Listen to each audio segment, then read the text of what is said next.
अशोगा वृक्ष दरबया पजुति बाबू हरिहर कंचनिए ओ ज्योति अभी श्रीमान ने चानो मुखिया बसदेवा के निवासी जिन्होंने शारदा दिल से 50 रुपए की दान दी। श्रद्धालु के चरणों में समस्त मंडली की ओर से करोटी नमन, लाखों लाख प्रणाम। जय हो दानी दाता की जय हो। ज्योति बाबा के गुस्से तोय ठकबा गुस्से छो, तोय झूठ बोल रहो ये केदली से पोपी जाए के लिए हमरा से तू छल क्या रहलो ये नाही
कहियो ना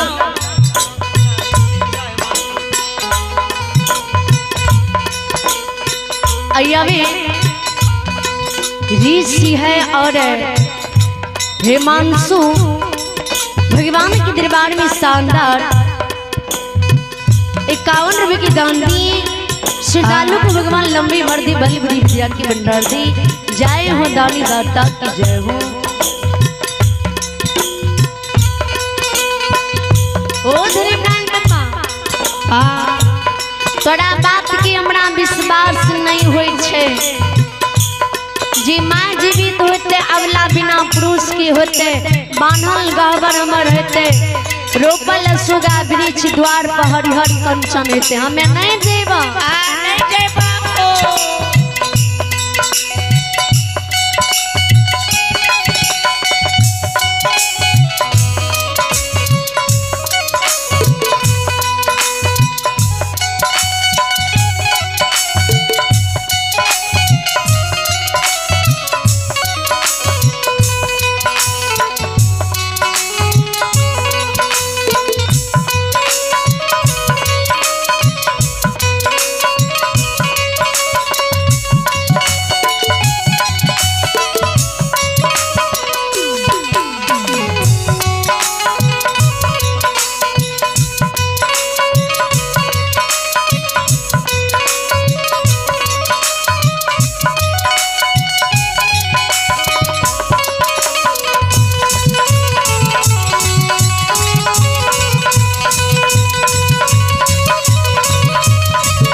पॉपी में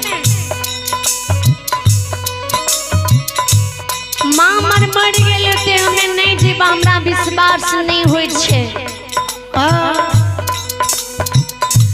धर्मनारायण बाबा के तब तोरा कोना विश्वास होता? अगर हमरा पर विश्वास नहीं छ तो तोरा संग में जे संग के संगीता कोयली एलै, सोदर भाई बन के, सोदर भतीजा बन के, जांग तर के अर्धांगिनी नारी बन के, माता पिता बन के, पॉपी के समाज बन के, दोस्त यार बन के जी तोरा संग पॉपी से केदली एलै, कोयली पर तो विश्वास होता।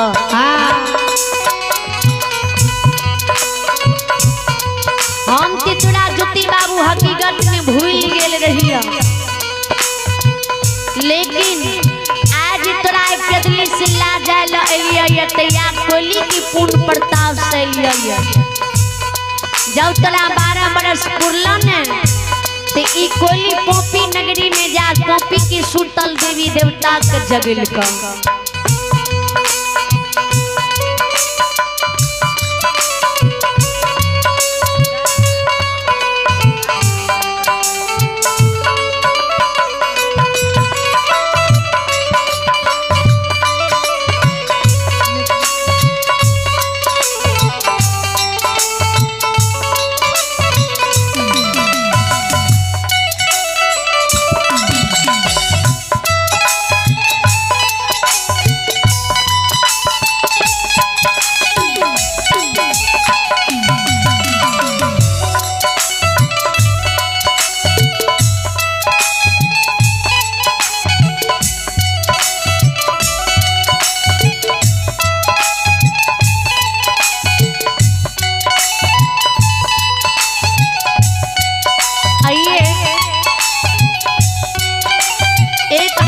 सूचना शंकर गरीवर साहब जी, शंकर चचा जी, आप जहाँ भी हो कृपया आवाज सुनती ही पंडाल में आने का कृपा करें।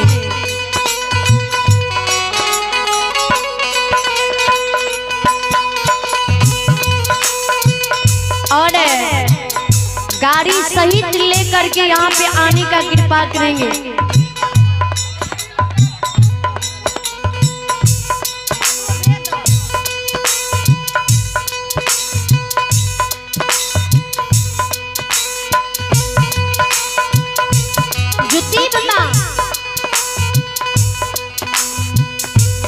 ज्योति बाबा आंख से आंसू आंसू गिरे ज्योति बाबा के धीरनाथ बाबा के कोयली तोरा माँ का देख के अला ये कोयली के पूछो जे तोर माँ मर गेला कि जिंदा छ।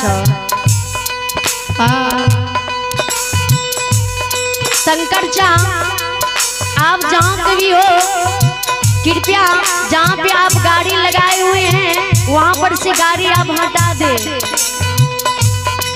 शंकर चा अगर आप मेरी आवाज सुनते होंगे तो जहाँ पर आप गाड़ी लगाए हुए हैं वहाँ पर से गाड़ी हटा दे।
अगर कोई कह देता कि तोर माँ मर गला तू जन्मभूमि नहीं जइबो।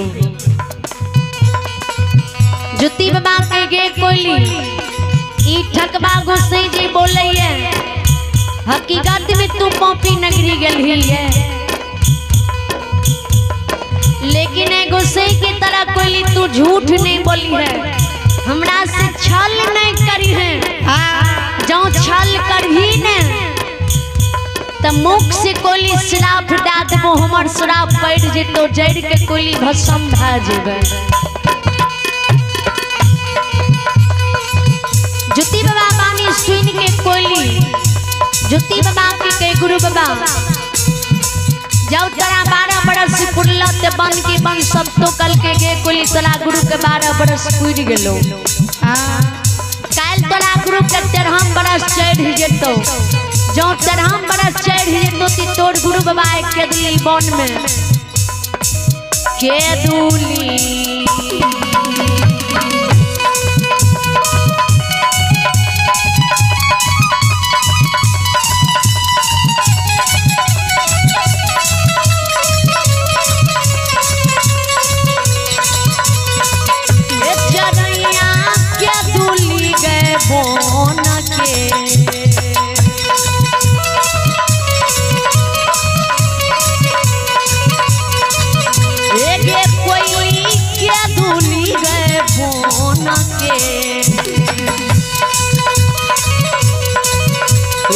भूता होई तो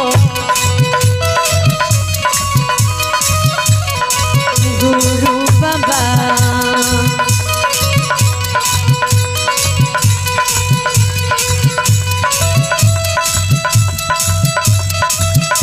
एक होई तो कदली बोना ये जाओ